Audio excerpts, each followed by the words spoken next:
It is time for Around the 412 with Smitty and Tyler.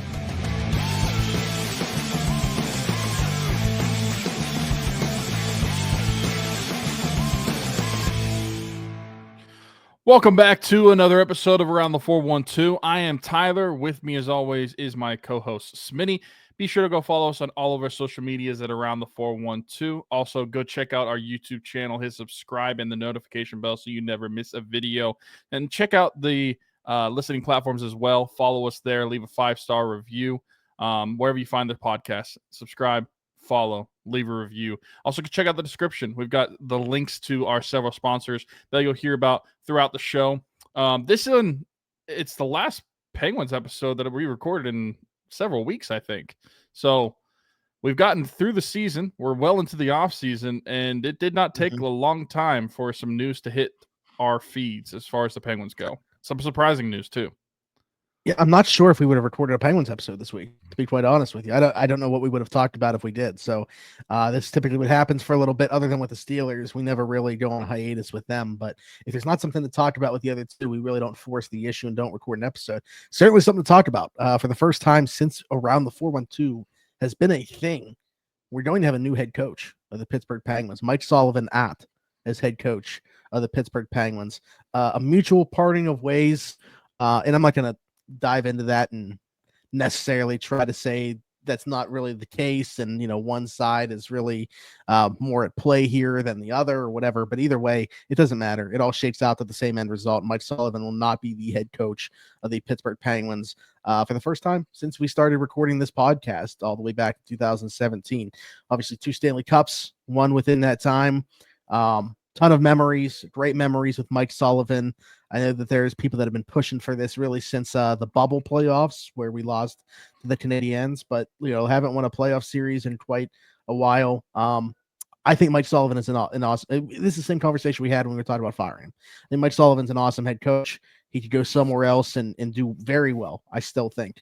But we know the shelf life as hockey coaches, and he far exceeded what the typical one is for a coach. And I feel like it was time to go a different direction. Get your thoughts on that, obviously, but I will say, to kind of expand upon the conversation, because we can talk about ideal candidates here in a second. There is part of me that has some concern about the direction they go at that spot now. Yeah, so I'll start with my instant reaction. I was pretty surprised. I was not expecting this to happen, and I know that. Did you just assume he was going to coach out the rest of Crosby's tenure, or what?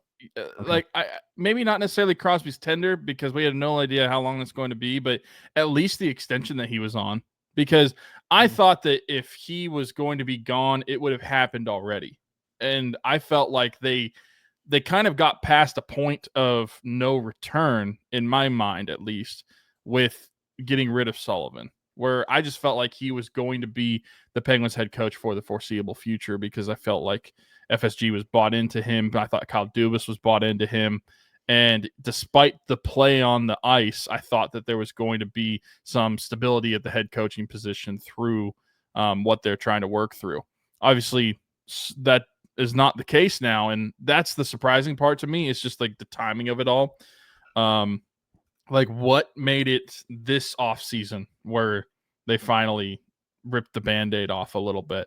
And I think that there's part of it too where Dubas is feeling the responsibility of having to turn it around for like guys like Crosby at least a little bit in the latter years of their career, and they're kind of getting to that point. They've kind of have gotten a good, I don't want to say core, but like a good little group of some prospects that they didn't have before that are doing well, that's doing better than some prospects that Penguins have had before. So when you have that and you see the writing on the wall that the career is not going to last forever, I can understand why Dubas feels that responsibility to try to turn it around. But at the same time, I thought Sullivan was going to be that coach, not because of him necessarily, but I just thought that the Penguins were tied to Sullivan for at least the next few years. So the timing of it all is surprising to me. But as far as like his removal, if you just strip away the timing of it and look at should he have been removed? I mean, this is something that we were talking about a couple years ago. And yes, there are people that have been talking about it since that 2020 season where the Penguins lost to Montreal. And I think that all of that talk throughout the entire timeline has been justified. I think that whether I agreed with it at certain points or not, that's a little different. I was more of a Sullivan defender when it came to that Montreal series, and even when it came to the New York Islanders series with the breakdown of Tristan Jarry, and with the New York Rangers series the following year when it came to really like a breakdown of Louis Domingue and Casey DeSmith. Tristan Jarry only played in Game 6 in that series. I was a defender of Mike Sullivan, but then when you start missing the postseason, you can't get that team over the hump. That's when the conversation changes. And when you're seeing no transitions being made, then that's where my idea shifted from maybe Mike Sullivan is the problem as far as like not being the solution. If he's not going to budge on his coaching philosophy, if he's not going to budge on how he wants these guys to play on the ice, considering who the roster that he has in front of him. And that's something that we talked about the last couple of seasons, being able to adapt to his roster. We're not sure that he was able to do that to the best of his ability. And that's something that we've critiqued him on and said that if it came to his removal, like that was a reasoning why. And so as far as like his removal go, I understand it and I get it and I agree with it to certain degrees, but just the timing of it is just very surprising to me. Just because I thought that they were kind of conjoined at the hip in a way. I thought that we were kind of in the long haul, because I don't know about you, but going into this offseason, I did not see any writing on the wall for Sullivan being fired. That came to a surprise to me. Well, I guess that just goes to show, like, you know, again, I mentioned I don't necessarily really want to speculate a bunch in terms of how those conversations were going, but I think it's pretty clear that they had different visions for the path forward. I almost feel like maybe the path forward in Dubas's eyes was to not necessarily go all in this summer. And Sullivan probably still wanted to, like, you know, push the chips and be the best possible team this offseason, make moves to improve. That's just my thinking. Like, he probably still wanted to add veterans and stuff like that. And Dubas is probably like, hey, nobody over the age of 30, like 1-year contracts. Like, that's kind of the way that I could see those disagreements potentially taking place. But I don't know. But I think very clearly there was some division in terms of what the best path forward would be, which you can't have. So understand this 100%. We can talk about who we feel like are some potential replacements. I mentioned me being potentially scared about it just because, you know, you look at some of the retreads in those directions, like the John Tortorellas of the world. That's the name that comes to mind right away. I don't even know that I'm super interested in, like, Rick Tocchet. I know a lot of Penguins fans probably would be for him. I don't think it's the worst route that they could go, but like Quenneville, no, absolutely not. Peter Laviolette, no. Like, what is the point? You might as well have kept Sullivan, in my opinion, if that was going to be the direction that you went. We could talk about some of those names, but first, let me tell you about Game Changers. What's going on, everybody? Smitty from Around the 412, and I just want to take a quick second to give a shout out to our folks at Game Changers. Their logo on the screen right now, right above my microphone. Over 2,000 different designs in their catalog. Luxury heavyweight material. I am wearing one of their shirts right now. Best vintage t-shirts in the game. Head over to gamechanger.la or pick6.la to pick up some shirts. And guess what? Use code AT412. Save yourself $10 on your order every single time. Again, gamechanger.la or pick6.la. Best vintage t-shirts in the game. Check them out. I do want to say one more thing regarding this before we bring up our names.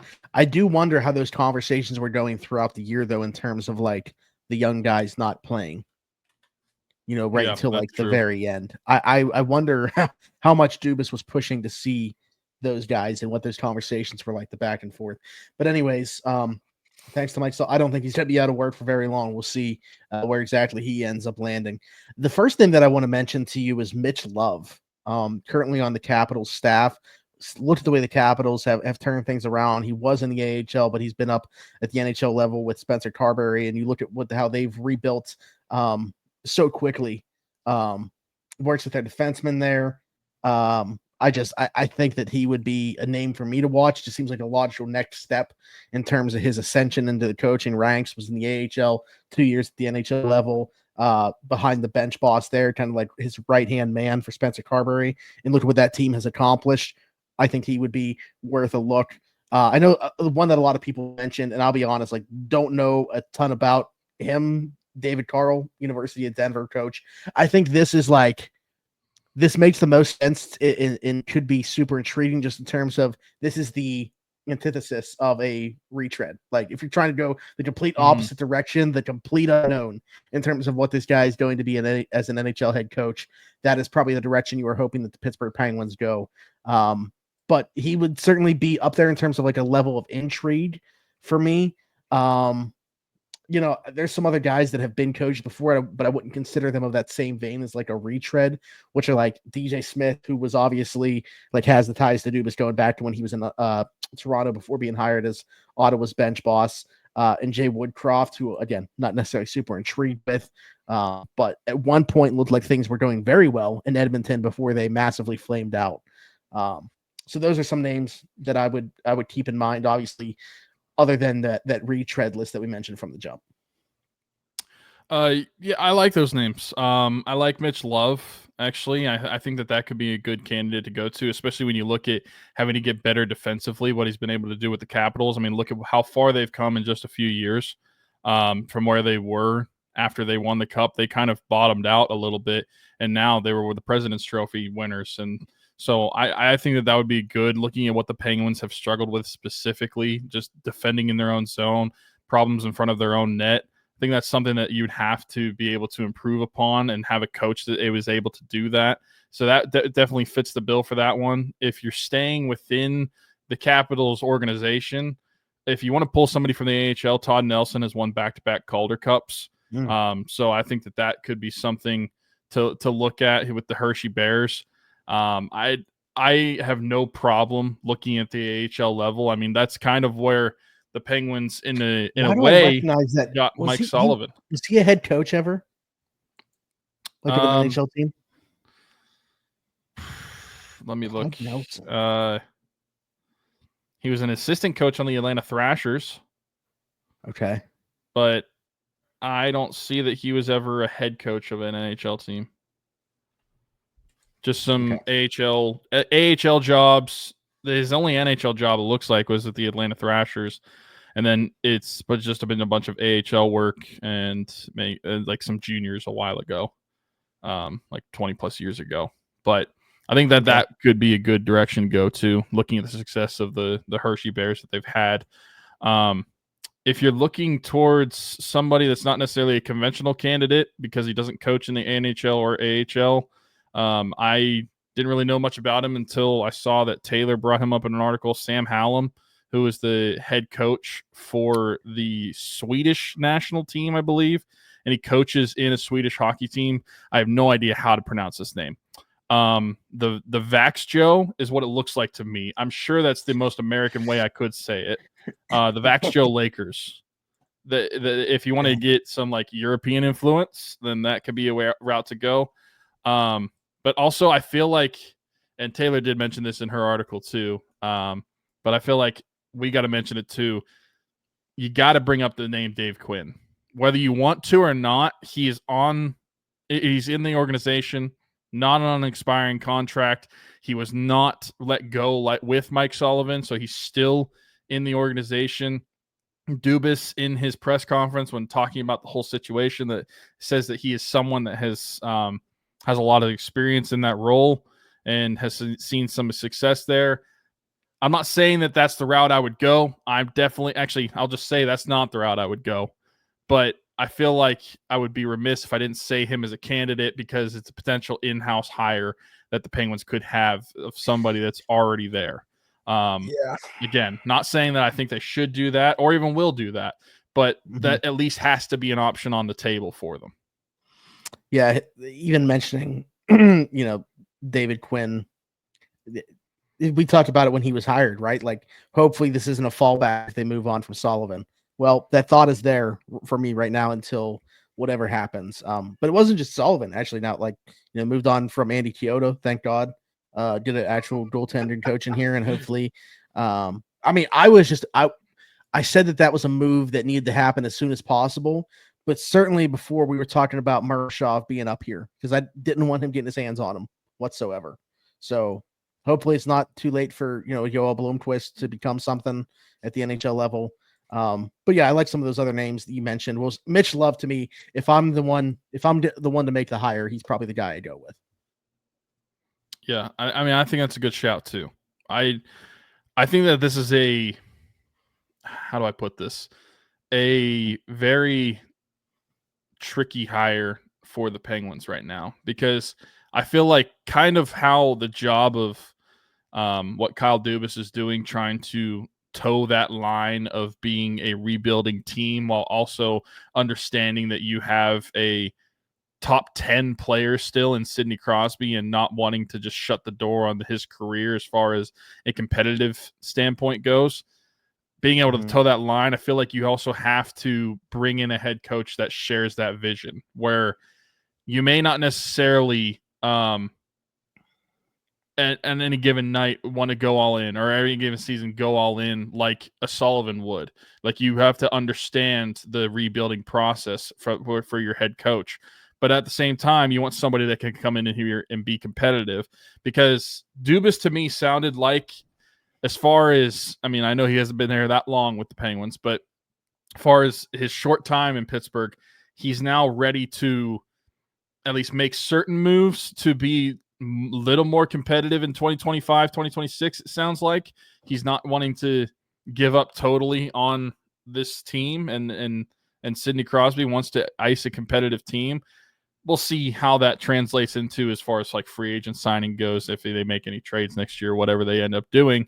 I still think that it's going to be tough for them to find that competitive footing unless they make some very drastic changes and they get some very serious drastic differences in play from guys like a aging Chris Letang, from guys like Erik Karlsson, if they get some sustainable play in net. Like that obviously those things have to play out in them themselves. But when it comes to the head coach, you have to kind of find a head coach that understands your vision. If you're Dubas, where you're understanding the both sides of that argument of being competitive while also understanding that this team is fragile right now and is rebuilding too. And so that's probably going to be something that plays into Dubas's decision when it comes to finding that head coach, someone that understands that vision. But I think it is going to be interesting to see how much that probably plays into who the candidates could be. Because I can't imagine any of those like just reusable names like Tortorella, Quenneville, anybody like that, where I can't see them getting the vision of, hey, we're not going to be just competitive. You got to understand that we're rebuilding a process here. I feel like it's probably going to be maybe not necessarily somebody younger, but maybe somebody as far as less experience at the NHL level as far as head coaching goes, like somebody that's never been a head coach in the NHL before. The name that you mentioned, the Swedish coach, my question there is, do you think that he would be pushing if the team were trying to go a different direction with Rickard Rakell and Erik Karlsson, he would be pushing for that to not happen?